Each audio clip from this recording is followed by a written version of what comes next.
Here we can see a good technique of the hurdles being executed. Notice the distance between the takeoff leg and the hurdles. As he takes off, he's going to kick his front leg forward, bringing his back leg up and forming a 90-degree angle at the hips. Notice also how his foot, his hand and his head have come forward. He has managed to keep his hips nice and low to the hurdle as he's gone over the jump.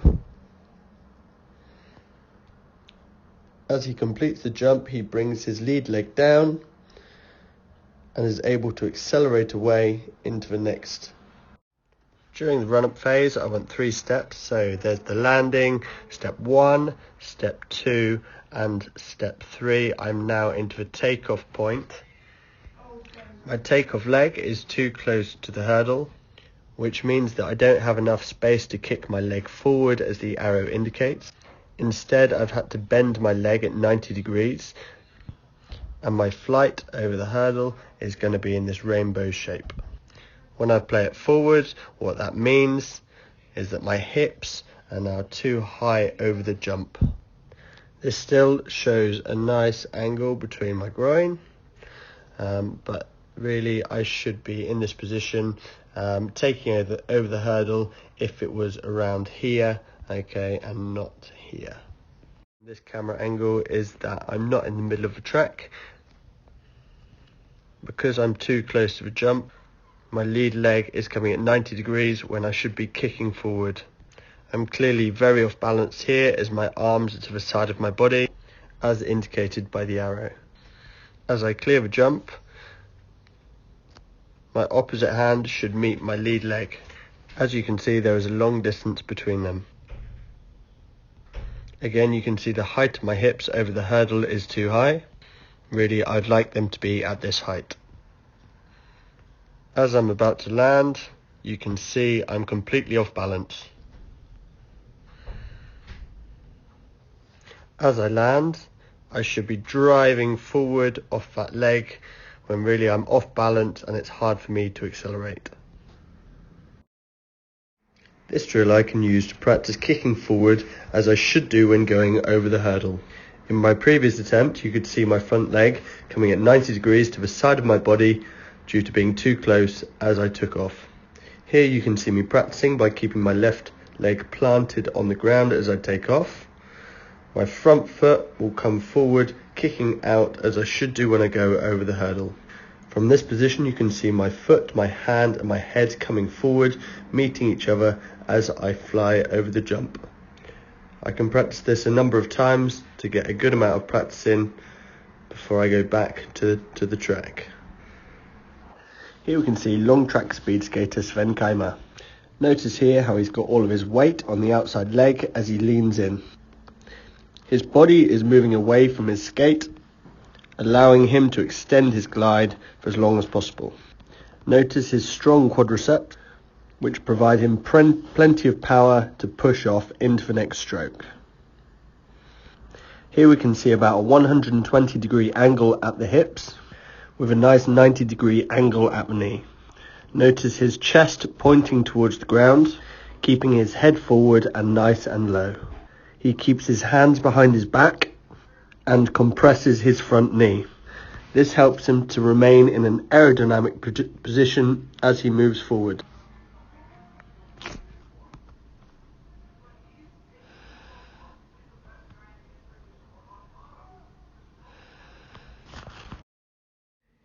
Here you can see me entering the curve, but notice my upright body position compared to the skater riding next to me. I should bend my knees more, helping to keep me lower to the ground.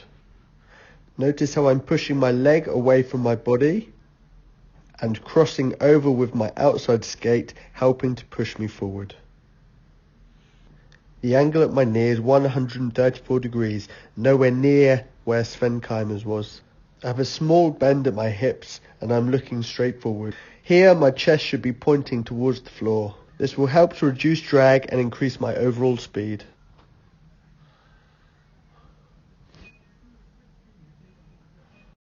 Here I am skating along the straight. You can see my knee bent at roughly 130 degrees to keep my body low to the ground. I push off with my outside, trying to lean in. Here I'm in a very upright position. My back is very straight and my head is very upright. The angle demonstrated shows the height at which I should be. In this position I have more drag due to the air resistance. My hands should also be back behind my back here to make my movement more efficient. By remaining in this position, it does not allow me to move at my maximum speed.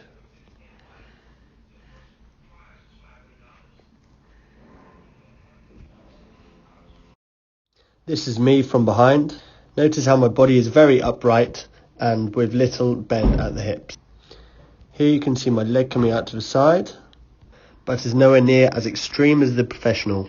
Furthermore, my arms should be pointing in the same direction as the arrow instead of just down by my side. As I push off, I transition my weight to my inside skate, which becomes my outside. The red arrow indicates my central body line. However, I should be bent more forward as the green arrow indicates. Nor do I use my arms to generate any momentum.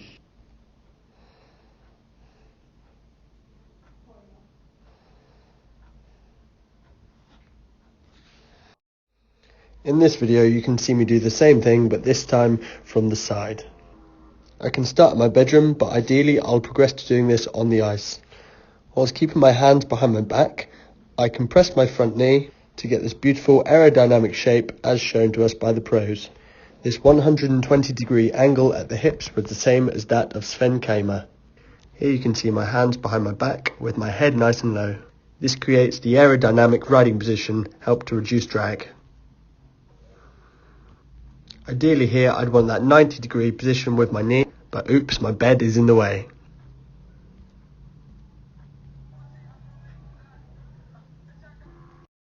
Here I will analyse my high jump technique. I will start with big strides and arc my run up into the jump. As I get close to the jump, my strides will shorten. This will allow me to change the momentum of my body as I get ready to jump off the ground.